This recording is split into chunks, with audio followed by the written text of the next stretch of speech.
President Trump has not ruled out boots on the ground in Iran. Are you afraid of a U.S. invasion in your country? No, we are waiting for them. You are waiting for the U.S. military to invade, the ground troops? Yes. 7 days. That's all it's been. 7 days since the United States and Israel launched one of the most aggressive military campaigns the Middle East has ever seen, and the world is already standing at the edge of something none of us have faced in our lifetimes. This isn't a regional skirmish. This isn't a warning shot. What is unfolding right now in real time is a conflict with the power to collapse the global economy, trigger a wider world war, and redraw the map of the Middle East permanently.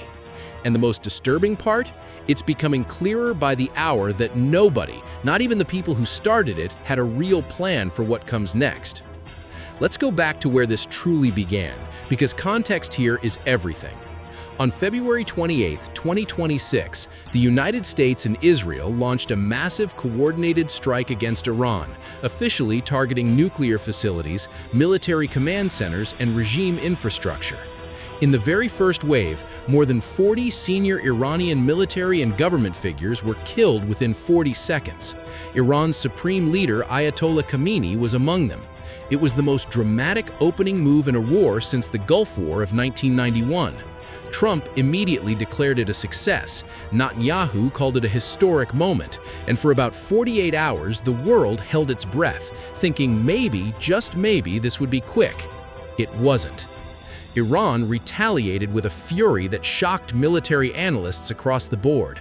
Ballistic missiles, hundreds of drones, strikes launched across 9 countries simultaneously: Bahrain, Kuwait, Qatar, Saudi Arabia, the UAE, Iraq, Jordan, Oman, and even targets tied to U.S. and Israeli operations in Lebanon. The U.S. Navy's 5th Fleet headquarters in Bahrain was hit multiple times. The massive Al Udeid air base in Qatar, the largest American air installation in the entire Middle East, was struck. Iran didn't just retaliate, it turned the entire Gulf into a battlefield. Now here is where things get really critical to understand, because most coverage is missing this piece entirely. The US and Israel went into this conflict believing that Iran's missile and ballistic launch infrastructure could be rapidly neutralized, that with enough B-2 bombers, bunker-buster munitions, and precision airstrikes, Iran's ability to fire back would collapse within days. That theory has been completely shattered. Iran's launch systems are buried deep underground. Some launch sites are so well concealed beneath layers of sand and reinforced earth that pinpointing them from satellite imagery alone is nearly impossible.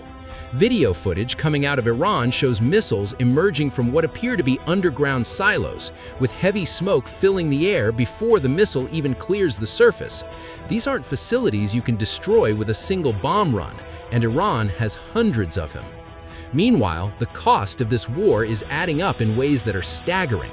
In just the first 36 hours of this conflict, over 3,000 American and Israeli munitions were expended. That number alone tells a story.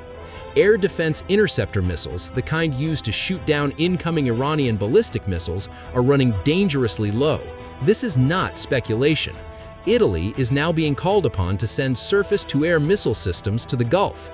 The UK has dispatched additional fighter jets. France has opened its regional air bases to US aircraft, and reports are emerging that air defense installations in South Korea and Japan, systems originally placed there to deter North Korea, are being considered for redeployment to the Middle East.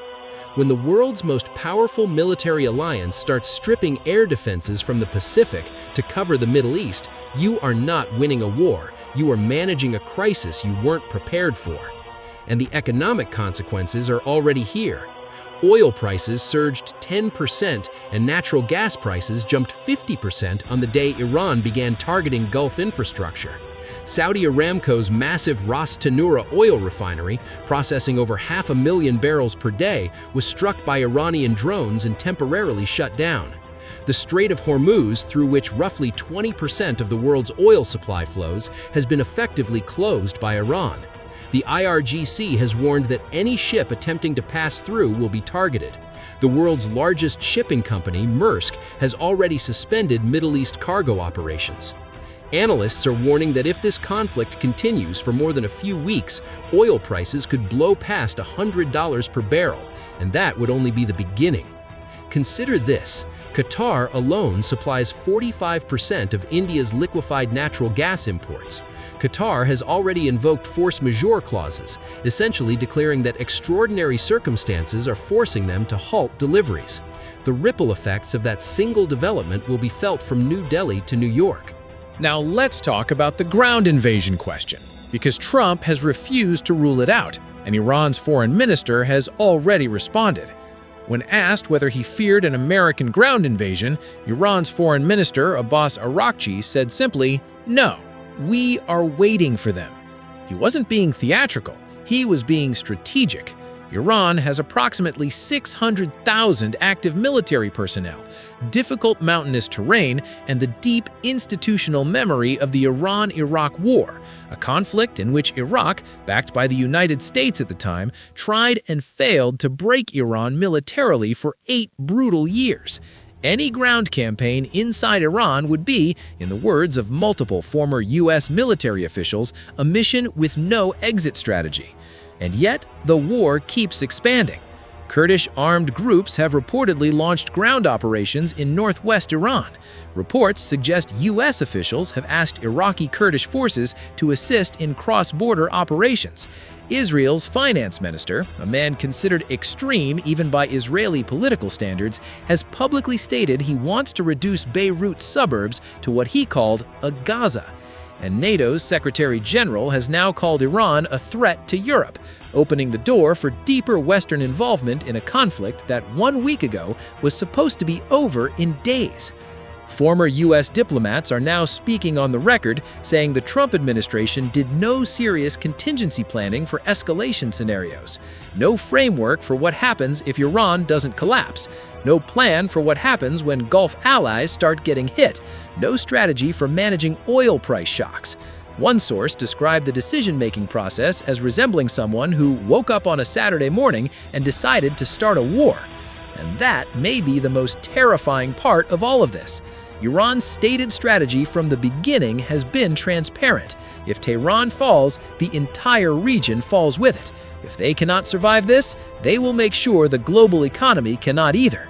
The Strait of Hormuz closure is not a bluff. The targeting of oil facilities across the Gulf is not random. It is deliberate, calculated pressure designed to make the cost of this war unbearable for everyone watching from the outside. China is already watching.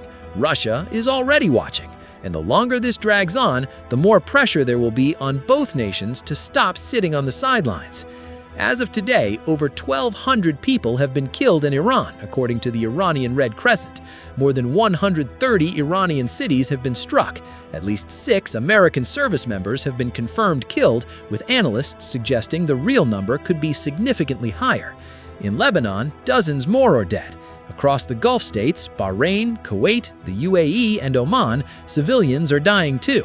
And in Gaza, where the world's attention has momentarily shifted, aid has completely stopped flowing in. Trump is now saying the war will last until September.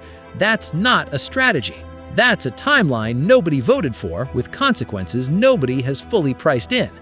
What happens between now and September is the question that should be keeping every one of us awake at night. Because right now, there is no off-ramp in sight, no ceasefire framework on the table, and no negotiating partner willing to pick up the phone. Iran has made clear it will not return to talks with an administration it says attacked them in the middle of a negotiation. The Gulf states are being forced to choose sides in a war they did not ask for. And the United States is 7 days into a conflict its own officials admit they were not ready for. The fire is burning, and nobody has a hose. Stay informed, keep watching, because what happens in the next 7 days may matter more than the last 7 years.